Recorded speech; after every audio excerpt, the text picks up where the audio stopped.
वैसे तो दुनिया में कई ऐसे स्थान हैं जहां पर वायु शून्य है, मतलब हवा है ही नहीं। लेकिन हमारे देश में भी एक ऐसा स्थान है जहां न सिर्फ वायु शून्य बल्कि जो भूहीनता के प्रभाव क्षेत्र में आता है।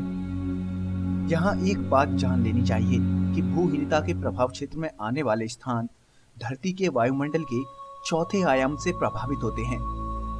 इसलिए ये इस प्रकार के स्थान बन जाते हैं जो कि तीसरी आयाम वाली धरती की किसी भी वस्तु से संपर्क तोड़ देते हैं। यानी कोई इंसान भी ऐसे किसी स्थान के संपर्क में जाता है तो वह पृथ्वी से गायब हो जाता है। दोस्तों, इस चौथे आयाम के बारे में मैं आपको आने वाले एपिसोड में डिटेल में बताऊंगा। शंग्रीला घाटी ऐसी ही एक जगह है जहां कोई वस्तु उसके संपर्क में आने पर गायब हो जाती है। यह घाटी तिब्बत और अरुणाचल प्रदेश की सीमा पर स्थित है। इस घाटी को यदि आप देखना चाहते हैं तो बिना किसी तकनीकी के नहीं देख सकते। यह घाटी चौथे आयाम यानी फोर्थ डायमेंशन से प्रभावित होने के कारण रहस्यमय बनी हुई है। बहुत से लोगों का कहना है कि इस घाटी का संपर्क अंतरिक्ष में किसी दूसरी दुनिया से भी है। इस घाटी के बारे में अगर आप और अधिक जानना चाहते हैं तो आपको काल विज्ञान नाम की एक प्राचीन किताब को पढ़ना पड़ेगा। यह पुस्तक आज भी तिब्बत के तवांग मठ के पुस्तकालय में मौजूद है, जो तिब्बती भाषा में लिखी हुई है। इस पुस्तक में लिखा है कि इस तीन आयाम वाली यानी थर्ड डायमेंशन की दुनिया की हर वस्तु देश, समय और नियति में बंधी हुई है। यानी हर वस्तु एक निश्चित स्थान, समय और नियमों के हिसाब से काम करती है। लेकिन शंग्रीला घाटी में समय नगण्य है, यानी वहाँ समय ना के बराबर है। हम इसे सरल शब्दों में ऐसे समझ सकते हैं कि वहाँ का एक सेकंड और हमारे यहाँ के सैकड़ों साल। शंग्रीला घाटी में प्राण, मन और विचारों की शक्ति एक विशेष सीमा तक बढ़ जाती है। दोस्तों, अगर इस धरती पर आध्यात्मिक नियंत्रण केंद्र है तो वह सिर्फ शंग्रीला घाटी ही है। अगर इस शंग्रीला घाटी में कोई वस्तु या प्राणी अनजाने में चला जाए तो थर्ड डायमेंशन वाले इस जगत की दृष्टि में उसकी सत्ता गायब हो जाती है। सरल शब्दों में कहें तो वो जब वहां से वापस आएगा तब तक न जाने धरती पर कितनी सदियां बीत गई होंगी, लेकिन शंग्रीला घाटी में उसका अस्तित्व बना रहता है। और यह निश्चित रूप से नहीं कहा जा सकता कि भविष्य में कब उसका अस्तित्व इस दुनिया में प्रकट होगा या नहीं होगा। मतलब किसी इंसान के वहां जाने के बाद वह वापस इस दुनिया में आएगा या नहीं, यह हम कह नहीं सकते, क्योंकि जब वो वहां से वापस आएगा तब तक धरती पर न जाने कितनी सदियां बीत गई होंगी। शंग्रीला घाटी में जाने के बाद किसी इंसान की आयु बहुत धीमी गति से बढ़ती है। मान लिया जाए कि किसी व्यक्ति ने इस घाटी के क्षेत्र में 25 वर्ष की उम्र में प्रवेश किया तो उसका शरीर लंबे समय तक जवान ही बना रहेगा। शंग्रीला आज आम इंसान के लिए अनजान जगह हो सकती है, किंतु उच्च स्तरीय आध्यात्म क्षेत्र से जुड़ा व्यक्ति इससे अनजान नहीं रह सकता। फिर वह व्यक्ति चाहे योग से या तंत्र से या किसी अन्य तरह के अध्यात्म क्षेत्र से जुड़ा हो। हाँ, एक बात अवश्य होनी चाहिए कि उस इंसान की स्थिति उच्च अवश्य होनी चाहिए। शंग्रीला घाटी भारत ही नहीं पूरी दुनिया के आध्यात्म जगत का नियंत्रण और पथ प्रदर्शक क्षेत्र है। साथ ही इसको आम इंसान की दृष्टि से देखा भी नहीं जा सकता। इस घाटी को ना तो कोई देख सकता है और ना ही वहां जा सकता है, जब तक वहां रहने वाले सिद्ध ना चाहें तब तक। यहाँ तक कि इस क्षेत्र को पूरी चीनी सेना खोजते खोजते थक गई, किंतु इस क्षेत्र को आज तक नहीं खोज पाई है। जो लोग इस घाटी से परिचित हैं, उनका कहना है कि प्रसिद्ध योगी श्यामाचरण लाहिड़ी के गुरु अवतारी बाबा, जिन्होंने आदि शंकराचार्य को भी दीक्षा दी थी, शंग्रीला घाटी के किसी सिद्ध आश्रम में अभी भी निवास कर रहे हैं, जो कभी आकाश मार्ग से चलकर अपने शिष्यों को दर्शन भी देते हैं। यहाँ पर 3 साधना के केंद्र प्रसिद्ध हैं। पहला ज्ञानगंज मठ, दूसरा सिद्ध विज्ञान आश्रम और तीसरा योग सिद्धाश्रम। दोस्तों, ज्ञानगंज के बारे में मैं आपको अपने अगले एपिसोड में बताऊंगा। इन तीनों साधना केंद्रों पर आपको ऐसे अनेक योगी मिल जाएंगे जो जन्म मृत्यु के अधीन नहीं है। ऐसी बहुत सी घटनाएं हैं जो सिद्ध करती हैं कि मृत्यु के पश्चात सब कुछ समाप्त नहीं होता, बल्कि किसी न किसी रूप में अस्तित्व बचा रहता है। इसे योग की भाषा में सूक्ष्म शरीर कहा जाता है। मृत्यु के पश्चात आत्मा सूक्ष्म शरीर में निवास करती है। सामान्यतः यह सूक्ष्म शरीर अल्प विकसित होते हैं व अधिक कुछ कर पाने में असमर्थ होते हैं। योगी लोग अपने जीवित रहते इस सूक्ष्म शरीर को विकसित कर लेते हैं, जिससे यह बहुत कुछ कर पाने में समर्थ हो जाते हैं। यहाँ की दुर्गम पर्वत श्रृंखलाओं में ऐसी ही सूक्ष्म शरीरधारी आत्माओं का निवास स्थान है, जो अपने स्थूल शरीर को छोड़कर सूक्ष्म शरीर में विद्यमान है। ये सूक्ष्म शरीर से विचरण करते हैं, लेकिन कभी कभी स्थूल शरीर भी धारण कर लेते हैं। शंग्रीला घाटी में प्रवेश करने वाले एक योगी साधक के अनुभव के अनुसार उस स्थान पर न तो सूर्य है और न ही चांद की चांदनी। वातावरण में एक दूधिया प्रकाश फैला हुआ है, जो कहां से आ रहा है ये किसी को नहीं पता। यह घाटी एक महान योगी की इच्छा शक्ति के वशीभूत है। इस घाटी के बारे में कहा जाता है कि इस जगह को कोई सामान्य साधक जान नहीं सकता और उच्च साधक भी अपनी इच्छा से इसे नहीं देख सकता। दोस्तों, समय समय पर कई पर्यटकों, खोजकर्ताओं, सैनिकों और लेखकों ने अपने लेखों के द्वारा इस जगह के बारे में खुलासा किया है। उन लोगों के अनुसार यह एक ऐसी दुनिया है जो रहस्य, जादू और रोमांच से भरपूर है। चीन ने इस जगह को बहुत खोजने की कोशिश की है, लेकिन आज तक इसका पता नहीं लगा पाया है। कई लेखकों ने अपने लेखों द्वारा इस बात का भी जिक्र किया है कि इसी वजह से चीन ने 1950 में तिब्बत पर आक्रमण कर इसे अपने कब्जे में ले लिया था। लेकिन जब उसे यह जगह वहां नहीं मिली तो उसने भारत की तरफ देखा।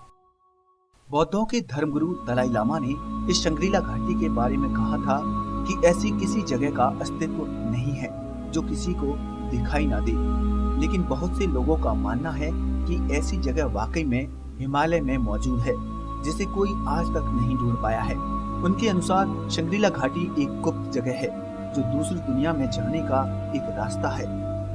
मशहूर उपन्यासकार जेम्स हिल्टन ने 1933 में अपनी एक किताब लॉस्ट होराइजन में इस जगह का जिक्र सबसे पहली बार किया था, जिस पर 1937 में हॉलीवुड की एक मूवी लॉस्ट होराइजन भी बन चुकी है। दोस्तों, अब इस बात में कितनी सच्चाई है ये मैं दावा तो नहीं कर सकता, लेकिन कई लोगों का मानना है कि यह घाटी ही चीन के भारत पर आक्रमण करने का कारण रही है, क्योंकि चीन और भारत के युद्ध का कारण आज भी रहस्य बना हुआ है। इस बात को आज भी कोई स्पष्ट तरीके से नहीं जानता कि चीन ने भारत पर आक्रमण क्यों किया था। उसने हमारे साथ विश्वासघात क्यों किया जब हम हिंदी चीनी भाई भाई का नारा दे रहे थे। हकीकत में चीन हिमालय पर कब्जा करना चाहता था और काफी हद तक वो इसमें कामयाब भी रहा। चीन ने भारत पर अटैक बहुत ही सोच समझ कर किया था, जिसकी हमें भनक भी न थी। इसलिए सोचने वाली बात है कि चीन को पहाड़ों में क्या मिलता, वह उतने के बाद ही क्यों रुक जाता। चीन हमारी सेना को हराकर कम से कम हिमाचल और अरुणाचल प्रदेश को तो ले ही सकता था, किंतु उसने कोई राज्य नहीं लिया। उन क्षेत्रों पर ही अपना कब्जा किया जहां इस क्षेत्र के होने की संभावना है। कहा जाता है कि माओ से तुंग यानी माओ जेडोंग, जो चीन की कम्युनिस्ट पार्टी का नेता था, उसे अपनी आयु बढ़ाने और चिरंजीवी होने की सनक थी और वह उस क्षेत्र पर कब्जा करके मृत्यु पर जीत हासिल करना चाहता था। चीन को इस बात की जानकारी थी कि शंग्रीला घाटी सिद्ध लामाओं, तांत्रिकों और योगियों का केंद्र है और वे लोग जो चाहते हैं वही होता है। इसलिए चीन जोर जबरदस्ती करके इस क्षेत्र पर नियंत्रण करना चाहता था। उसकी सेना एक लामा का पीछा करते हुए भारत में घुसी थी, जिस क्षेत्र में लामा के गायब होने की आशंका थी। उस जगह पर चीन ने आक्रमण कर दिया, क्योंकि उसका मानना था कि वह लामा उस क्षेत्र को अच्छे से जानता है। बहुत दिनों तक चीन की सेना ने इन क्षेत्रों के चप्पे चप्पे को छाना, लेकिन वे उसे ढूंढने में नाकामयाब रहे। उन क्षेत्रों पर चीन ने आज तक कब्जा जमाए रखा है। जब चीन को वह स्थान उस क्षेत्र में नहीं मिल रहा है, तो उसको शक है कि सिक्किम या अरुणाचल प्रदेश में यह क्षेत्र हो सकता है। इसलिए कभी कभार इन क्षेत्रों पर अपना दावा जताता रहता है। यह शंग्रीला घाटी की चमत्कारी शक्ति ही है जो चीन को इस कदर परेशान किए हुए है। इस घाटी में केवल भारत, तिब्बत, चीन ही नहीं बल्कि पूरे विश्व के अलौकिक ऊर्जा संपन्न साधकों को मार्गदर्शन मिलता है, चाहे वो किसी भी धर्म को मानने वाले क्यों न हो। जहां आपको अनेक ऐसे साधक योगी मिल जाएंगे जो हजारों सालों से साधना में लीन होते हैं, लेकिन उन पर उम्र का कोई प्रभाव नहीं पड़ता है। दोस्तों, अक्सर हम सुनते हैं कि फलाना व्यक्ति महात्मा, साधु, योगी हिमालय पर तप करने चला गया। आप सोचिए कि वह इंसान हिमालय की बर्फ में कहाँ जाएगा। वह एक निश्चित योग्यता प्राप्त करने पर शंग्रीला घाटी में बुला लिया जाता है, उसे आगे की साधना और मार्गदर्शन के लिए। यहाँ से तालीम हासिल करने के बाद कुछ लोग वापस लौट आते हैं और यहाँ की साधकों का मार्गदर्शन करते हैं। यह क्षेत्र कैलाश मानसरोवर के आसपास बताया जाता है, जिसे भगवान शिव का वास स्थान माना जाता है, किंतु यह स्थान चमत्कारी शक्ति की वजह से दिखाई नहीं देता।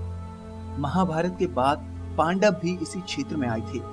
हो सकता है कि वे इसी क्षेत्र में गए हों। यह वह क्षेत्र है जो बिना किसी रोक टोक के उच्च स्तर के साधकों का मार्गदर्शन करता है, और इस घाटी के सिद्ध स्वयं उन लोगों को खोज लेते हैं। सबसे रहस्यमय जगहों में से एक मानी जाती है। हिमालय में ऐसी कई राज दफन है जो आज के वैज्ञानिक जगत के समझ से परे है। दोस्तों, उन्हीं रहस्यों में से आज हम आपसे बात करेंगे ज्ञानगंज के बारे में, जिसे शांग्रीला, शंभाला और सिद्धाश्रम के नाम से भी जाना जाता है। कहते हैं कि हिमालय की पहाड़ियों में छिपे ऐसे कई राज हैं जिन्हें आज तक कोई नहीं जान सका।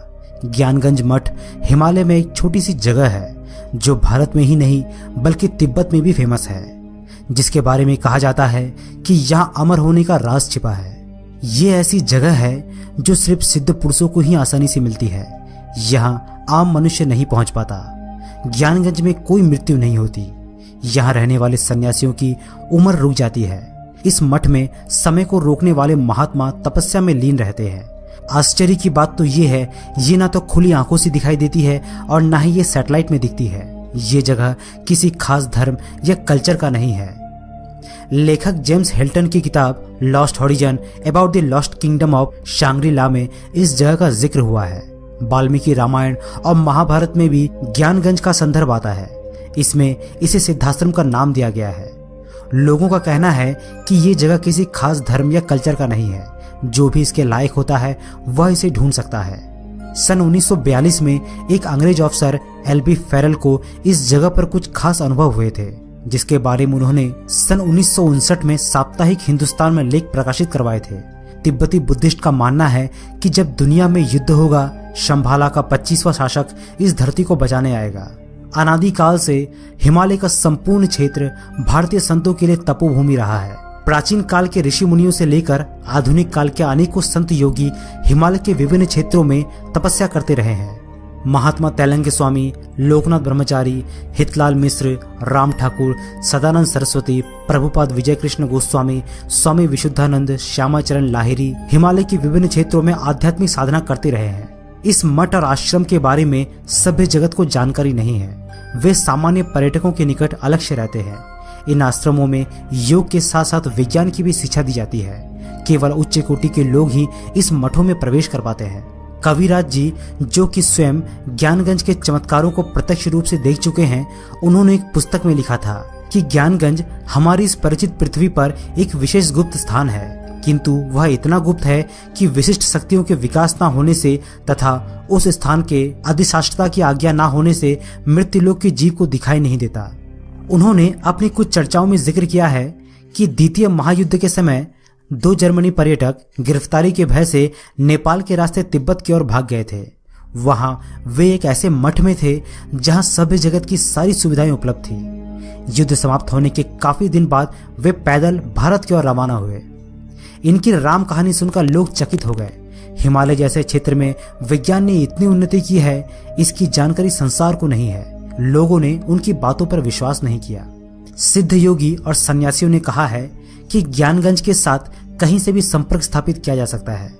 दवा या किसी भी प्रकार का यंत्र आदि वहां से मंगाया जा सकता है और अन्य सामग्री उपयोग के लिए ज्ञानगंज से आश्रमवासी उनकी इच्छा अनुसार भेज देते हैं। स्वर्गीय नारायण दत्त श्रीमाली ने इस विषय पर कहा है, सिद्धाश्रम एक ऐसा संसार है जिसमें परम शक्तिशाली योगियों सहित सतयुग, त्रेता व द्वापर युग के कई महान ऋषियों, जिनमें रामकृष्ण, विश्वामित्र, वशिष्ठ, कृपाचार्य आदि का समय समय पर विचरण होता रहता है। सिद्धाश्रम में हजारों वर्षों से सूक्ष्म शरीर में जीवित ऐसे योगी मात्र श्वास को अपना ग्रास बनाकर समाधि मुद्रा में यहाँ लीन है। सतयुग, त्रेता, द्वापर युग कालीन योगियों के अभी तक जीवित होने पर प्रत्येक मनुष्यों को आश्चर्य अवश्य हो सकता है, किंतु कई सिद्ध पुरुषों ने उनके संपर्क होने और तमाम रहस्यात्मक बातों से परिचित होने का दावा किया है। दावा तो ये तक है कि ऐसे योगी समस्त ब्रह्मांड की समस्त शक्तियों को अपने वश में रखते हैं तथा कायनात की हर संरचना को परिवर्तित कर उसे नया स्वरूप दे सकते हैं। दोस्तों, जैसे कि हम जानते हैं कि जब तक विज्ञान की कसौटी पर कोई तथ्य साबित नहीं होता तब तक उसे एक रहस्य, मिस्ट्री या मान्यताओं का रूप दे दिया जाता है। पर समय समय पर परम योगी और सन्यासियों द्वारा सिद्धाश्रम के बारे में सुना गया है। ये एक ऐसा जगत है जो हमारे जगत से कहीं गुना ज्यादा उन्नत है। यहाँ की हर अवस्था हमारी अवस्था से कहीं गुना अग्रिम है।